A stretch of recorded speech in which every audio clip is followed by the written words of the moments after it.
అదే RTV app వార్తల్ని క్షణాల్లో చదివే అవకాశం ఉంటుంది. ఒక న్యూస్ పేపర్, ఒక టెలివిజన్ ఛానల్ మీ చేతుల్లో ఎప్పుడూ ఉంటాయి. అభివృద్ధి వికేంద్రీకరణ పేరుతో గత ప్రభుత్వం 3 రాజధానులని కర్నూలుని న్యాయ రాజధాని చేసింది. ఆ నేపథ్యంలోనే హెచ్ఆర్సీ లా యూనివర్సిటీతో పాటు లోకాయుక్త సంస్థలను పెట్టడం జరిగింది. అయితే అధికారంలోకి వచ్చినటువంటి ఎన్డీఏ ప్రభుత్వం సెంట్రలైజ్డ్గా అభివృద్ధి చేయాలనే ఉద్దేశంతో అన్ని సంస్థలు కూడా ఈ రాజధాని కేంద్రంలో ఉండాలని అమరావతికి తరలించేటువంటి ప్రయత్నాలు చేస్తుంది. ఆ నేపథ్యంలోనే కర్నూలు నగరంలో ఉన్నటువంటి అడ్వకేట్స్ పబ్లిక్ ఏమనుకుంటున్నారనే అంశం మీద మనం మాట్లాడదాం. అసలు ఈ సంస్థలను తరలించేటువంటి ఉద్దేశం ఏంటి, సంస్థలు ఉంటే ప్రయోజనం ఏంటనేటువంటి అంశం మీద కొంతమంది అడ్వకేట్లు ఉన్నారు మనతో మాట్లాడుకుని. సార్ చెప్పండి, ఈరోజు లోకాయుక్తను ఇక్కడ ఉన్నటువంటి లా యూనివర్సిటీలను ఇతర ప్రాంతాలకు తరలించాలని తీసుకున్న నిర్ణయం ఎట్లా చూడాలి? అభివృద్ధి చేస్తామని చెప్పేసి జగన్ గారేమో లోకాయుక్త తీసుకొచ్చారు, లా యూనివర్సిటీ తీసుకొచ్చారు. మరి ఇప్పుడు వచ్చిన గవర్నమెంట్ ఏమో మళ్ళీ లోకాయుక్తను తీసుకువెళ్తాము, అది తీసుకెళ్తాము, అన్నీ తీసుకువెళ్తాము, కర్నూలు మళ్ళీ ఎడారి మాదిరిగా చేస్తామని చూస్తున్నారని నేను అనుకుంటున్నాను. ఇది టీడీపీ పార్టీకి తగదని నేను అంటున్నాను. ఇంతవరకు హైకోర్టు ఇక్కడికి ఏర్పాటు చేస్తామని హైకోర్టు బెంచ్ ఇస్తామన్నారు. ఈ రోజు వరకు ఏం మాట మాట్లాడడం లేదు. కానీ ఈ విషయమై మేము ఖండిస్తున్నాం. మీరేమనుకుంటున్నారు? ఖచ్చితంగా కర్నూలు డిస్టిక్లో, కర్నూలు టౌన్లో మాత్రం కంపల్సరీగా లోక్ అదాలత్, తర్వాత లోకాయుక్త, తర్వాత వక్ఫ్ బోర్డు ఇవల్ల ఖచ్చితంగా ఉండాలి. గవర్నమెంట్ అమలు చేసిన దాన్ని తీసుకుపోకూడదు. ఇంకా కావాలంటే అక్కడ ఒక బెంచ్ పెట్టండి, ఇక్కడ బెంచ్ పెట్టండి. కానీ కాకపోతే ఇక్కడ ఉన్నటువంటి తరలించడం అనేది అసభ్యకరంగా విషయం. గవర్నమెంట్ కూడా ఒక పద్ధతి కాదు, ఉన్న వాళ్ళని తీసేయడం అనేది పద్ధతి కాదు. కాబట్టి ఇక్కడ ఉంచాలని మేము కోరుకుంటున్నాం. రైట్. మరి కొంతమంది మాట్లాడుతాం, అడ్వకేట్స్ ఏమనుకుంటున్న అంశం మీద చూద్దాము. అసలు ఈ రాయలసీమ అభివృద్ధి జరగాలి, అభివృద్ధి వికేంద్రీకరణ చేయాలనే ఉద్దేశంతో పెట్టినటువంటి ఈ ప్రాంతంలో మరి కోర్టులు తరలిపోయేటువంటి పరిస్థితి అయితే కనిపిస్తుంది. మనతో మాట్లాడు కొంతమంది అడ్వకేట్స్ ఉన్నారు. సార్ చెప్పండి, ఈరోజు రాయలసీమను వాళ్ళు ఉండని రాయలసీమ అంటే గతంలో మనం రాజధాని వదులుకున్నాం, ఇప్పుడు వచ్చినటువంటి రాష్ట్ర సంస్థలు కూడా తీసుకెళ్తామంటున్నారు. ఎట్లా చూడాలి? చూసేది అవసరం ఏం లేదండి. ఇప్పుడు నూతనంగా వచ్చినటువంటి తెలుగుదేశం గవర్నమెంటు ప్రాంతాల మధ్య ఎలాంటి చిచ్చు ఉండకూడదని అన్ని సమపాలనలు ఆలోచించే హైకోర్టు బెంచ్ ఇస్తామని చెప్పి ఎన్నికల మేనిఫెస్టో చెప్పారు. ఇప్పుడు 6 నెలలు తిరగకముందే గతంలో ఉన్న గవర్నమెంటు కొన్ని సంస్థలు ఇక్కడ పెట్టి అప్పుడు హైకోర్టు కానీ హైకోర్టు బెంచ్ కానీ ఇవ్వలేదు. ఇలా మా ప్రజల్ని మోసం చేస్తూ ప్రాంతాల మధ్య చిచ్చు పెట్టడం అనేది ఈ ప్రజాస్వామ్యంలో సరైన పద్ధతి కాదు. కాబట్టి మేము కర్నూలు జిల్లా రాయలసీమ ప్రాంతాలుగా మా వాదన ఒకటే, మీరు ఏదైతే ఎన్నికల మేనిఫెస్టో చెప్పారో హైకోర్టు బెంచ్ తూచా తప్పకుండా కావాలి. అలాగని చెప్పేసి ఇప్పుడు మొన్న ఏదో ఒకటి వాద్యం వేశారు 2021లో. మరి ఇప్పుడు మీ ప్రభుత్వం తరపున హైకోర్టు ప్రశ్న ఇస్తే ప్రభుత్వం నిక్కచ్చిగా డైరెక్ట్గా చెప్పేసింది అమరావతిలోనే హెచ్ఆర్సీ ఇవన్నీ చెప్పేసి. దానికి మేము రాయలసీమ ఉన్నటువంటి న్యాయవాదుల ఏకాభిప్రాయం మన ముఖ్య అంటే ఖచ్చితంగా ఇవి ఇక్కడ నుంచి వెళ్ళే ప్రసక్తే లేదు. వాళ్ళు ఏదో జీవో తీసినా కూడా దానికి సంబంధించిన క్యాన్సిల్ చేసి మేము త్వరలో రేపే ఎల్లుండో దీనికి సంబంధించిన విధానం అవుంది. మీరు చెప్పండి, ఒకవైపు హైకోర్టు బెంచ్ ఇస్తామంటున్నారు, మరోవైపు ఇచ్చినటువంటి సంస్థలు తీసుకెళ్తారు, ఎట్లా చూడాలి? దీన్ని అయితే మేము తీవ్రంగా ఖండిస్తున్నాం ముందుగా. ఎందుకంటే ఒకప్పుడు హైకోర్టు బెంచ్ ఇస్తామని చెప్పి అది పెట్టకపోగా గతంలో పెట్టినటువంటి ఈ హ్యూమన్ రైట్స్ కానీ, లోకాయుక్త కానీ, వక్ఫ్ బోర్డు లాంటి ఇవన్నీ సంస్థలు పెట్టినప్పుడు కూడా ఇవి కూడా తరలించడానికి సిద్ధమైనారంటే ఇందుకే ఈ ఆంధ్రప్రదేశ్లో కర్నూలు జిల్లా ఉన్నట్టా లేనట్టు అని మాకు అనిపిస్తుంది. ఇందుకే అటువంటిది ఈ మ్యాప్లో కర్నూలు జిల్లాలే తీసేసి మొత్తం ఆ కోర్టులు కూడా బంద్ చేసేది అయిపోతుంది కర్నూలు జిల్లాలో నా అభిప్రాయం. ఇవి ఎటువంటి పరిస్థితుల్లో కదలకూడదని నా అభిప్రాయం. అటువంటి కదిలితే మేము ఉద్యమ కార్యాచరణ మొదలుపెట్టడానికి కూడా సిద్ధంగా ఉన్నామని చెప్పి కూడా మేము దీన్ని చెప్తున్నాం. మరికొంతమంది అడ్వకేట్స్ మాట్లాడదాం, అసలు ఏమంటున్నారని చెప్పండి. ఒకప్పుడు కర్నూలు రాజధానికి ఉన్నటువంటి కర్నూలు మనం త్యాగం చేశామంటున్నారు, ఈరోజు ఉన్న సంస్థలు తీసుకెళ్తామంటున్నారు. ఇక్కడ ఏం కావాలి, ఇక్కడ ఉన్నటువంటి నాయకుల పరిస్థితి ఎట్లుంది? ఒకప్పుడు కర్నూలు రాజధాని ఉన్నప్పుడు హైకోర్టు అక్కడ గుంటూరులో ఏర్పాటు చేశారు శ్రీబాగు ఒప్పందం ప్రకారం. ఇప్పుడు కర్నూలులో రాజధాని అమరావతిలో ఉన్నప్పుడు ఇప్పుడు హైకోర్టు కర్నూలు ఏర్పాటు చేయాలా, ఫుల్ ఫ్లెడ్జ్గా హైకోర్టు ఏర్పాటు చేయాలి. దాంతోపాటు మానవ హక్కుల కమిషన్, లోకాయుక్త కమిషన్ కూడా ఇక్కడ నుంచి తరలిస్తామని చెప్పారు. అప్పుడు శ్రీబాగు ఒప్పందాన్ని మీరు తుంగలో దొక్కినట్టే పెద్ద మనసులో ఒప్పందాన్ని తుంగలో దొక్కినారు. కాబట్టి ఇప్పుడైనా ఆలోచించుకొని శ్రీబాగు ఒప్పందం ప్రకారం అమరావతిలో రాజధాని పెట్టినప్పుడు ఖచ్చితంగా ఇక్కడ హైకోర్టు ఫుల్ ఫ్లెడ్జ్ హైకోర్టు ఏర్పాటు చేయాలా, ఈ లోకాయుక్తని మానవ హక్కుల కమిషన్ ఇక్కడే ఉంచాలని చెప్పి మా డిమాండ్ చేస్తున్నాం. త్యాగం పేరుతో సంస్థలు తరలిపోతుంటే రాజకీయ నాయకులు ఏం చేస్తున్నారు? ఏమి చేయడం లేదు. రాజకీయ నాయకులు మొత్తం సీమకు నష్టం జరుగుతున్నా కానీ రాయలసీమ నాయకులు ఎటువంటి వారు రాయలసీమ కోసం ఏమాత్రము స్పందించడం లేదు. ఇది చాలా నష్టదాయకము. ఎందుకంటే శ్రీబాగు ఉడంబడిక ప్రకారము ఒక ప్రాంతంలో రాజధాని అమరావతిలో ఉన్న శ్రీబాగోడంబడిక ప్రకారము కర్నూలులో ప్రధానమైన హైకోర్టు పెట్టాలా. ఉన్నటువంటి సంస్థలను లోకాయుక్తను, మానవ హక్కుల కమిషన్ను, వక్స్ బోర్డును, ఎలక్ట్రిసిటీ బోర్డును తరలించడం అనేది మంచిది కాదు. ఇది ప్రాంతీయ ఉద్యమానికి నాంది పలుకుతుంది. కాబట్టి ఇప్పటికైనా రాయలసీమ ప్రజాప్రతినిధులు ప్రతి ఒక్కరూ ముక్తకంఠముతో ఖండించి రాయలసీమకు ఉపయోగకరమైనటువంటి పనులు చేయాల్సిందిగా విజ్ఞప్తి చేస్తా ఉన్నాం. ప్రజల పట్ల నాయకుల తీరు ఈ రాయలసీమ జిల్లాలలో ప్రజలు బాగుండాలని కోరుకునేటువంటి రాజకీయ నాయకుడు లేడు. ఎందుకంటే వీళ్ళు భూస్వామ్య వ్యవస్థకు అలవాటు పడినటువంటి వాళ్ళు, రాచరిక వ్యవస్థకు అలవాటు పడినటువంటి వారు, జమీందారు వ్యవస్థకు అలవాటు పడినటువంటి వారు. ప్రజలు ఎప్పుడు గతుకుల రోడ్లను తిరగాల, చినిగిపోయిన అంగీలే వేసుకోవాలా, ఏం వాడు ఖాళీ కాలకుండా కారమన్నమే తినాలనేటువంటి స్వభావం కలిగినటువంటి వాళ్ళు ఈ రాయలసీమ నాయకులు. కాబట్టి వీళ్ళకి ఎవరు ప్రజలు బాగుపడాలని లేదు. కాబట్టి అందుకోసమే ఏ రాజకీయ నాయకుడు కూడా ఇక్కడ నుండి ఇన్ని సంవత్సరాలు తరలిపోతున్నాయని రోజు పేపర్లో వస్తూ ఉన్నా, మీడియాలో చెప్తున్నాడు, ఒక్కరు కూడా నిమ్మకు నీరెత్తినట్టు ఒక్కరు కూడా మాట్లాడడంలే. ఎందుకంటే ఈ సీమ ప్రజలు బాగుపడాలని ఏ రాజకీయ నాయకుడిలో లేదు. ఒక రాజకీయ నాయకుడైనా మాట్లాడుతున్నారా? పేరుకు మాత్రం మాకు మీసాలు ఇంత పొడుగున్నాయి. ఎక్కడనే నీ మీసాలు? తెలంగాణలో చూడండి, తెలంగాణ ఉద్యమాన్ని చూడండి, తెలంగాణలో ఏం చేసినారో చూడండి, ఎంతమంది త్యాగం చేసినారో చూడండి. ఆ ఉద్యమాన్ని తీసుకున్నా కనీసం మాట్లాడండి అయ్యా. మీరు కిరసనాలు పోసుకొని కాల్చుకొని సామని చెప్పడంలే, కనీసం మాట్లాడండి ఈ సీమ ప్రజల కోసము. రాయలసీమ రత్నాలసీమ పేరుకి మాత్రం రాయలసీమ పౌరుషానికి గడ్డ అని చెప్పినటువంటి రాయలసీమలో కనీసం మాట్లాడడానికి కూడా ప్రజాప్రతినిధులు ముందుకు రావడం లేదంటే సిగ్గుచేటు. అసలు ఇంతకంటే దరిద్రం ఇంకోటి లేదు. చంద్రబాబు నాయుడుకి మేము ఇంకోటి చెప్తున్నాం, నాయన నువ్వు మాకు అసెంబ్లీ పెడతానని మాకు అసెంబ్లీ పెట్టలే, ఈ అసెంబ్లీ పెట్టలే, ఇంకోటి చేయలే. ఏదో జగన్మోహన్ రెడ్డి ఏవో 2 ఇచ్చినాడు, ఇచ్చిన దానికి నువ్వు అవి కూడా ఎత్తుకపోవాలన్నాడు. ఊకమ్మా ఈ కర్నూలు జిల్లా కోటని ఎత్తుకపో, పీడ పోతుంది, దరిద్రం పోతుంది.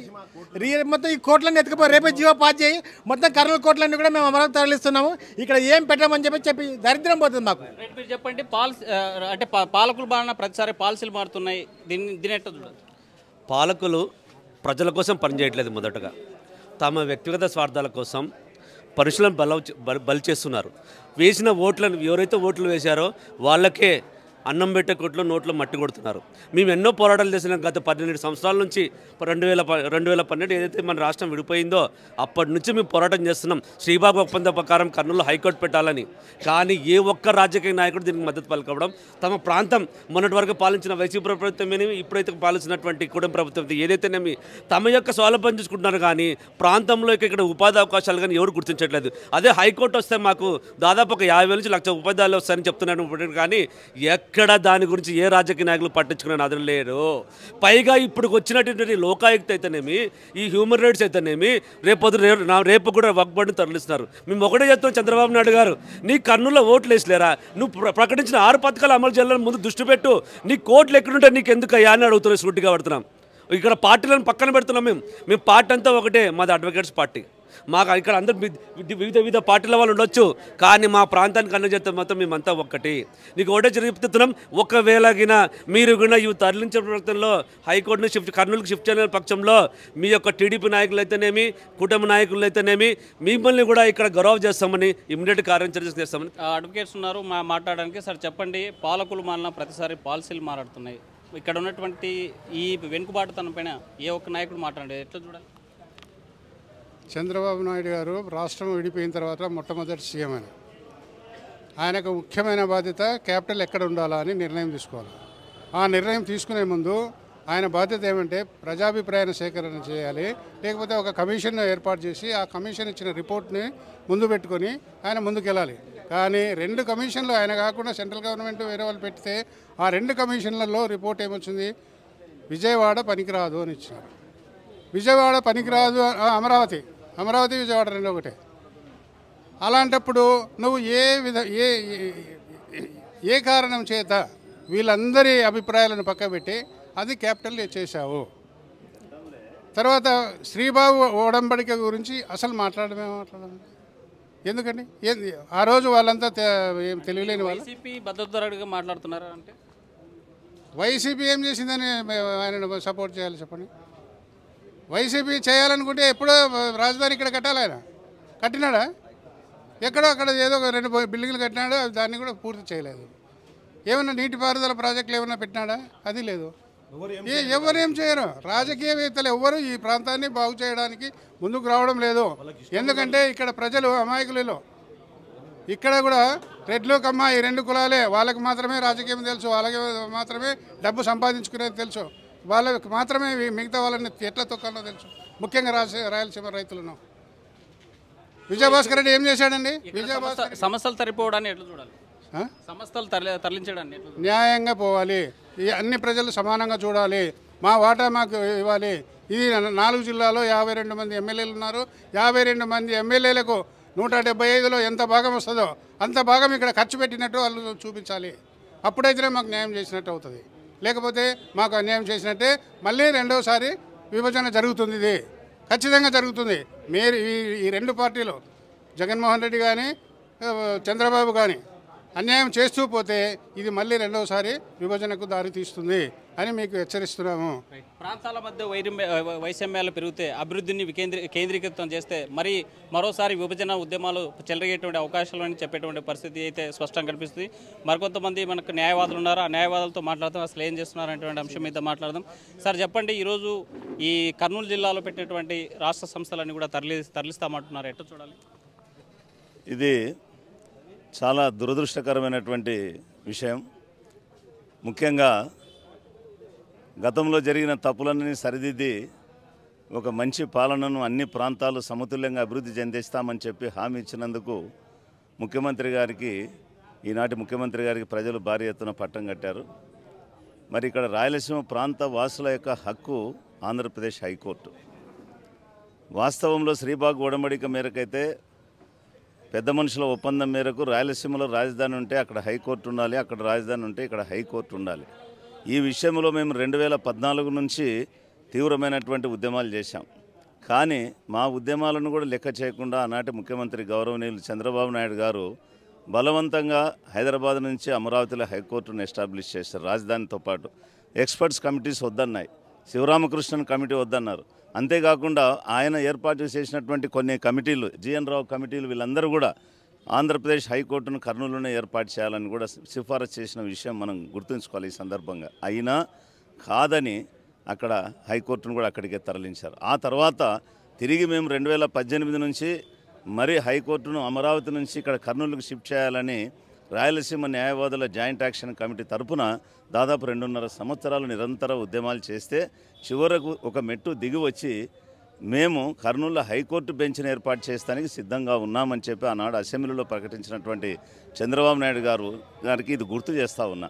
తర్వాత మరొక ప్రభుత్వం వచ్చింది. ఆ ప్రభుత్వం వాళ్ళు కూడా దురదృష్టవశాత్తు ఏంటంటే దీని వెంటనే హైకోర్టును తరలించకుండా 3 రాజధానుల పేరుతోని తాత్సారం చేసి 3 శాసనసభలకు 3 రాజధానులు అని చెప్పి బిల్లులు పెట్టి మళ్ళా బిల్లులు విత్డ్రా చేసుకొని ఈ న్యాయమైనటువంటి డిమాండ్ను పక్కదో దొప్పించి ప్రజలను కూడా తప్పుదో పట్టించినటువంటిది కూడా దురదృష్టకరమే ఈ రాయలసీమ ప్రాంత వాసులకు. ఆ తర్వాత సరే ఏదైతే ప్రజల కంటి తుడుపు కొరకు కొన్ని క్వాషీ జ్యుడిషియల్ ఇన్స్టిట్యూషన్స్ అంటారు, వీటిని తీసుకొచ్చి ఇక్కడ కర్నూలులో ఎస్టాబ్లిష్ చేశారు. ఎస్టాబ్లిష్ చేసిన తర్వాత మరి ఇప్పుడున్నటువంటి ముఖ్యమంత్రి గారు నేను ఎంత మొత్తం రాష్ట్రం పాడైపోయింది, మీరు నాకు మ్యాండేట్ ఇవ్వండి, నేను సరిదిద్దుతాను తప్పులని చెప్తే ప్రజలు నమ్మి ఓటేశారు. వాళ్ళ మేనిఫెస్టోలోనే హైకోర్టు బెంచ్ని ఇక్కడ ఏర్పాటు చేస్తామని వాళ్ళ మేనిఫెస్టోలో ఉంది. ఒక్కటి ఇక్కడ మనం గమనించాల్సిన అవసరం ఉంది.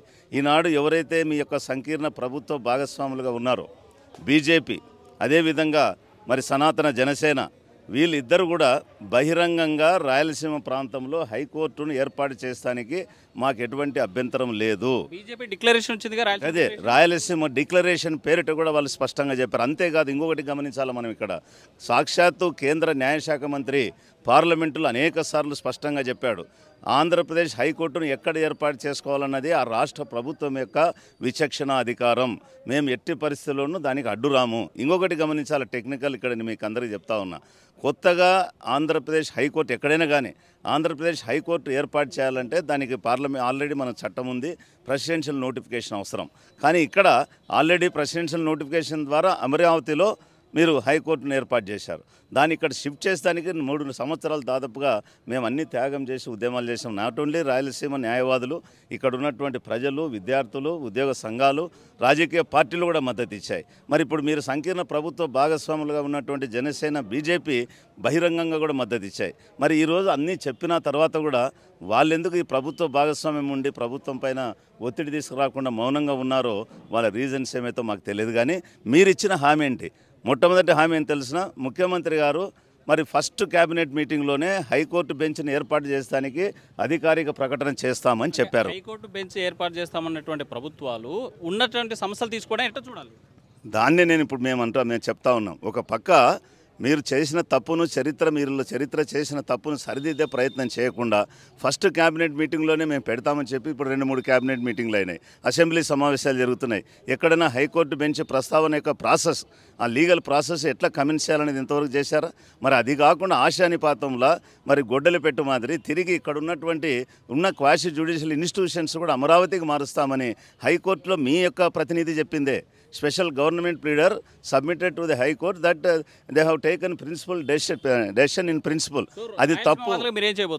రాయలసీమ వాసులంగా మరొకసారి మీరు కూడా రాయలసీమ వాసులే ముఖ్యమంత్రి గారు, అదేవిధంగా అపోజిషన్లో ఉన్నటువంటి వారు కూడా రాయలసీమ వాసులే. ఆ దురదృష్టవశాత్తు ఏమంటే కంబైన్డ్ ఆంధ్రప్రదేశ్ రాష్ట్రాన్ని, ఆ తర్వాత విడిపోయిన రాష్ట్రాన్ని రాయలసీమ ప్రాంతం నుంచి ఎన్నికైనటువంటి ముఖ్యమంత్రులు పాలిస్తూ ఉన్నారు, కానీ రాయలసీమ ప్రాంత ప్రయోజనాలను గురించి కొంచెం ఆలోచన చేయడం లేదనేది మాకు బాధాకరంగా ఉంది. ఇప్పటికైనా ఆలోచన విరమించండి. మీరు హైకోర్టు బెంచ్ని కనీసం కొత్త సంవత్సరంలో ఇక్కడ తయారు చేసి ఇక్కడ ఏర్పాటు చేసి మీ మాట నిలబెట్టుకోండి, మీ యొక్క మేనిఫెస్టోలో ఉన్నటువంటి మాట నిలబెట్టుకోండి అని చెప్పి చంద్రబాబు నాయుడు గారికి చెప్తా ఉన్నాం. ఆ విధంగా కాకపోతే రాయలసీమ ప్రజలు మరొకసారి మోసంలో మరి పడిపోతున్నటువంటి పరిస్థితి గమనించాలని చెప్పి ఆయన కోరుతా ఉన్నాం. రాయలసీమ ప్రజలు అప్రమత్తంగా ఉండాలి. న్యాయవాదులంతా పోరాడి తీసుకొచ్చినటువంటి ఏదైతే సంస్థలు ఉన్నాయో తరలిపోవడాన్ని వ్యతిరేకిస్తున్నామని చెప్తున్నాం. మరికొంతమంది అడ్వకేట్స్ ఉన్నారు మనతో మాట్లాడారు. సార్ చెప్పండి, ఈరోజు సంస్థలు తీసుకువెళ్ళడాన్ని ఎట్లా చేయాలి? ఖచ్చితంగా ఖండిస్తున్నామండి. ఎందుకంటే ఇది రాయలసీమ యొక్క హక్కు, కర్నూలు జిల్లా ప్రజల యొక్క హక్కు, కర్నూలు న్యాయవాదుల హక్కు. ఎందుకంటే శ్రీబాగ్ ఒడంబడిక ప్రకారము హైకోర్టు గుంటూరులో ఉంటే రాజధాని కర్నూలులో ఉండాలి, కర్నూలుకు కనుక హైకోర్టు ఇస్తే రాజధాని గుంటూరు విజయవాడలో ఉండాలి అనేది ఒక నిర్ణయం. ఆ నిర్ణయాన్ని తుంగలో తొక్కి ఆల్రెడీ హైకోర్టు రాజధాని 2 అక్కడే పెట్టడం జరిగింది. మాకు ఇక్కడికి ఖచ్చితంగా బెంచ్ ఇస్తామని మాట ఇవ్వడం జరిగింది. దానికి తెలుగుదేశం పార్టీ కట్టుబడి ఉందనేది మా ప్రగాఢ విశ్వాసం. అయితే బెంచ్ ఇస్తున్నారు కదా అని చెప్పేసి ఆల్రెడీ ఇక్కడ నెలకొల్పినటువంటి హ్యూమన్ రైట్స్ కమిషన్ని కానీ లోకాయుక్తని కానీ ఇక్కడి నుంచి కదలియడం అంటే ఒక న్యాయవాదిగా మాత్రం నేను ఎట్టి పరిస్థితుల్లో దాన్ని యాక్సెప్ట్ చేసే ప్రశ్నే లేదండి. డెఫినెట్గా దాని మీద ఒక న్యాయవాదిగానే నేను పోరాటం చేస్తాను. అంటే మీరు టీడీపీ పార్టీ నిర్ణయానికి కట్టుబడి ఉంటారా, న్యాయవాద వృత్తికి కట్టుబడి? నేను న్యాయవాద వృత్తిగా కట్టుబడి ఉంటానండి. నేను న్యాయవాది అయిన తర్వాతనే ఆ పార్టీకి అఫిలియేషన్లో ఉన్నాను. కాబట్టి నాకు ఆ హోదా ఇచ్చింది న్యాయవాద వృత్తి. కాబట్టి నేను న్యాయవాదిగానే పోరాడతాను. అతి ముఖ్యమైన విషయం ఏమంటే నిన్న మేము టీజీ భరత్ గారితో కూడా ఈ విషయం నేను మాట్లాడడం జరిగింది. టీజీ భరత్ గారు రూమర్స్ని నమ్మొద్దండి, నేను లోకేష్ గారితోనూ చంద్రబాబు నాయుడు గారితోనూ కన్ఫర్మేషన్ తీసుకున్నాను, అది ఎట్టి పరిస్థితుల్లో జరగదు, ఇక్కడి నుంచి ఈ సంస్థలు ఏవైతే ఉన్నాయో ఇవి ఎట్టి పరిస్థితుల్లో వెళ్ళవు, నా మాట నమ్మండి అని ఆయన చెప్పడం జరిగింది. టీజీ భరత్ గారు యొక్క మాటల మీద మాకు విశ్వాసం ఉంది. ఆయన ఎప్పుడు మాట తప్పడు, ఆయన చాలా సిన్సియర్గా ప్రతి విషయంలో చాలా క్లియర్గా ఉంటారండి. నేటి రాజకీయానికి టీజీ భరత్ గారికి చాలా తేడా ఉంది. ఎందుకంటే ఆయన చెప్పిందే చేస్తాడు, ఆ నమ్మకం మాకుంది. అంటే మాటల ద్వారా చెప్పడం వేరు, రాతపూర్వకంగా రావడం వేరు కదా. అట్లాంటిది ఏమైనా స్పష్టమైనటువంటి హామీ తెచ్చేలాగా ఒత్తిడి ఏమైనా చేయబోతున్నారా? టీజీ భరత్ గారు చెప్పింది ఏమంటే హైకోర్టులో ఓరల్గా చెప్పారు కానీ పిటిషన్ ఫైల్ చేయలేదు. పిటిషన్ ఎట్టి పరిస్థితుల్లో ఫైల్ కాకుండా నేను అడ్డుపడతాను, రాయలసీమ నుంచి ఈ సంస్థలు ఎక్కడికి వెళ్ళవు, ఇది నా మాట, నా మాటను మీరు నమ్మండి అంటున్నారు. ఒకవేళ ఆయన మాట తప్పినా, రాష్ట్ర ప్రభుత్వం మాట తప్పినా ఖచ్చితంగా ఉద్యమాలు జరుగుతాయి, ఉద్యమంలో మేము కూడా పాల్గొంటాం.